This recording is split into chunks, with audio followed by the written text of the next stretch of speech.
So these two coins both have a denomination that would suggest that this is worth half what this is. But of course this is gold, and this 1 ounce gold Britannia, which is a £100 coin technically, look there it says it, 100 Great British pounds, is worth nearly £2,500, whereas this £50 British coin is only worth £50. If you're looking at the silver content of it, it's probably worth closer to £30, but technically, as a legal tender coin, it's worth 50.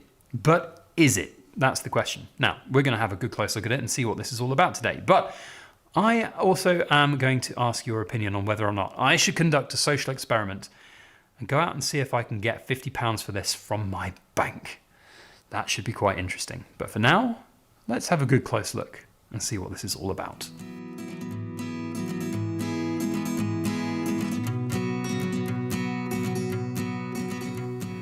Hello everybody, Backyard Bullion here. Welcome to another weird and wonderful unpackaging, I guess. Not a box, there's no box in here, but an unpackaging nonetheless from Atkinsons, sponsored by Atkinsons, one of the UK's leading bullion dealers.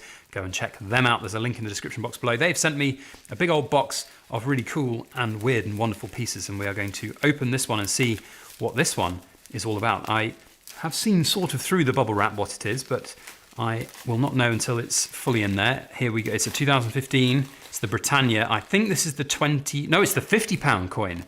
£50 for £50. These were, there were some interesting things going on with these. Oh, we've got a few bits to talk about with these as they are legal tender coins. So big thank you to Atkinsons for sponsoring this video. Go and check them out. In all openness and transparency, they have gifted me this coin to keep. So a big thank you to them for that. But you can go and check out all of their old silver, their second-hand stuff, as well as all their newest offerings in the world of bullion.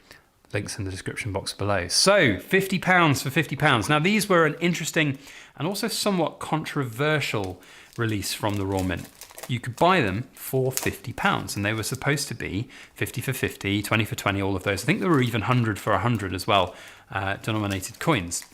And supposedly they were legal tender coins and you could go and take them to a bank and you could cash them in. In fact, a lot of people did that. And what people were doing was buying boatloads of them on their credit cards and getting some cash back. Sometimes you'd be able to get even 1, 2, 3% cash back on certain credit cards, or use them to buy air miles with those credit cards. And so people would literally buy tens of thousands of pounds worth of these things and go and stick them in the bank. But unfortunately, the banks cottoned on to this pretty quick. And then they said, actually, we're not going to accept these coins any longer, which I thought was quite fascinating. Now, this is all kind of before my full-on time here on YouTube, but they rose a little bit more to prominence over not that long ago when there was somebody who tried to, and successfully was using these coins to buy petrol. You can often pick up these coins for less than their face value on eBay, for example, because, so here's the specifications of them in terms of silver content. Here, it's really weird that it's 31 grams exactly, because 31.1 is the 1 troy ounce. So this is literally less than a troy ounce worth of silver, but you can pick these up on eBay for less than £50. Of course, their material silver value content is less than £50. And obviously, if you go and take these to a bullion dealer, they're probably not going to give you £50 for it. They'll give you around about the silver weight price for it. But then these people would take them to petrol stations or other places. There were like specific things that you had to you had to have the goods in your possession, like filling up the tank of petrol. You can't then take the fuel back, kind of thing. And then it's a debt, and therefore these are payable as, you know, a part of a debt. So technically speaking, you can go and pay these, use these coins to pay debts. So if you get a fine, for example, and you want to go and pay your fine in these coins, you can do, and you can save a bit of money on them. It's all a bit confrontational. It's all a little bit like, well, you can do this, but you're really peeing off people, and like businesses, they don't technically have to accept these things, but in this particular circumstance, they're like, by the law, they technically do, but then police are called, people are arrested, and it's just not, I mean, who's got time for that kind of stuff? But apparently lots of other people did. But what it did, I think, have a really interesting impact is that these are no longer cashable at banks. I don't know quite how that plays today. It's very interesting because last week I had some old £5 copper nickel coins that I found just in a drawer. God knows where they came from. Hopefully I didn't pay more than £5 for them. I don't think I did. I think they've probably just been gifted over the years from various different birthdays, from long lost relatives and stuff like that. But I had 4 of them, and I took them into town, and I'd read online that you can take them to your post office and you can exchange them for stamps. And I thought, you know, I'm going to try my bank while I'm there. And I didn't go in with like a confrontational head on. I was just like, if they take them, they take them. If they don't, they don't. I just went in and I went, I've got these 4 £5 coins. Can I deposit them or just get a £20 note for them?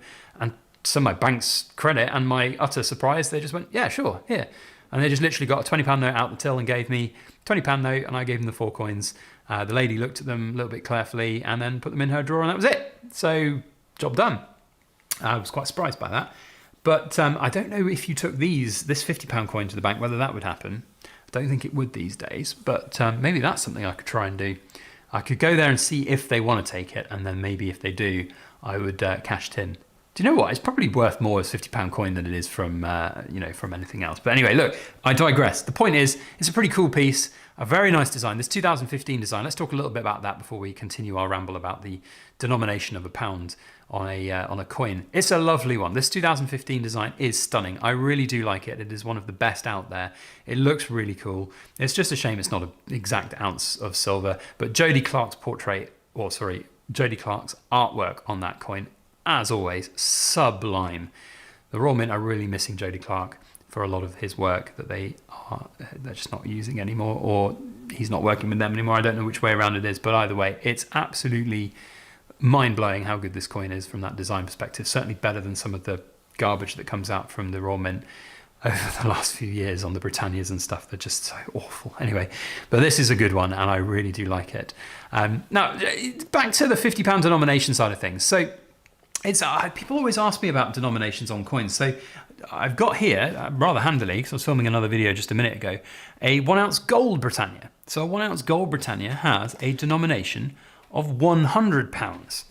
Now, if you put that side by side with this one here, you'd say, well, this one is worth half of what this is. But of course, a 1 ounce gold coin is worth £2,500, and a 1 ounce silver coin, 0.1 of a gram beneath it, is worth £30 at best, or £50 in the denomination on this coin. So why are the denominations on these coins so vastly different? Well, there comes a little bit of a legacy issue here that, of course, 30, 40 years ago, a 1 ounce gold Britannia probably was worth £100. I haven't looked at the exact charting, but that was where it was when they started. I think it was 1987 the first Britannia started. I don't know what the first 1987 gold price would have been, but it probably was a lot closer to the £100 per ounce for gold back then, and silver probably was a lot closer to the £2 per ounce back then as well for a 1 ounce silver Britannia. So the difference between now and then, I think, just speaks volume to the devaluation of our currencies more than anything else. The material value of the coin that we use is worth way more than the denomination on the coin. So technically, once again, if you have a debt at a court, you could go to that court and pay £100 worth with this. They would have to take it, whether or not they like it or not. I'm sure they bloody well would like it, because they're getting 25 times the value of their money. So you wouldn't do that, obviously, but you can with this. So I think it speaks volumes to the devaluation of our currency over time. It's a very interesting concept, and one that I do feel quite strongly about, which is why I own a lot of gold and silver. But yeah, let me know your thoughts on denominated pounds and coins with the denominations on, the 50 for 50, the 20 for 20. What I would say is, if you're going to go and buy these, don't go and buy them for 50 quid. If you can buy them for like 45, 40. I mean, if I've seen a few of these come through the Buyers Club. We've had a couple of the £20 ones. I sold them for like 15 quid. There's got to be room for someone to buy it, because at the end of the day, they can't easily go and spend it unless they're just going to have confrontations with petrol stations and police officers, and it's just not really worth the weight of the silver for that price point. But I think I'm going to do a social experiment and go down to the bank with this and see if I can cash it in for 50 quid. I don't think will I hand it through though? I think it's a fascinating one. Let me know in the comments if you want me to go and do that.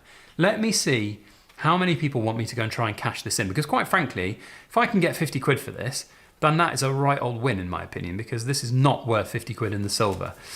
So anyway, yeah, there we go. Let me know your thoughts down in the comments, and definitely go and check out Atkinsons, because they are a brilliant dealer. They are one of the best dealers in the country. I've been a customer of theirs for over 10 years. Really stunning, really great customer service, and you've probably seen some of my other videos talking about the swaps I've done with their silver and gold, so you want to go and check them out. They are one of the best. Otherwise, that's it from me. We'll see you guys on the next video. I need something for the cool kids club, don't I? I think there's nothing else that we need to say here than £50. If you just write £50 in the comments. And also let me know if you want me to do that social experiment and trade this in at the bank. That would be really great. Otherwise, that is it from me. We'll see you on the next video. As always, please make sure you like, share, comment, and subscribe for more.